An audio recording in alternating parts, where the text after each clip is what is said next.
I couldn't get myself to read the want ads. The thought of sitting in front of a man behind a desk and telling him that I want a job, that I was qualified for a job, was too much for me. Frankly, I was horrified by life, at what a man had to do simply in order to eat, sleep, and keep himself clothed. So I stayed in bed and drank. When you drank, the world was still out there, but for the moment it didn't have you by the throat. My ambition is handicapped by my laziness. Charles Bukowski. Poet, novelist, a lifelong drinker, an icon of dirty realism. You'd be hard-pressed to find a more brutal soul in Los Angeles. Bukowski knew from a young age he'd be drinking, and later, that it was better to starve and write than work at the post office.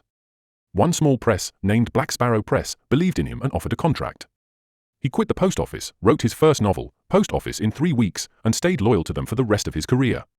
He wrote about the raw lives of poor Americans and the grimy backstreets of LA. His live readings were legendary.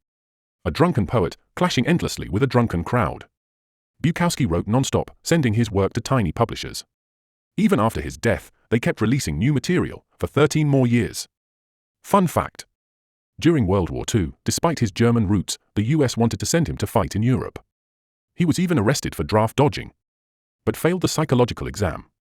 After all, real poets aren't exactly built for war.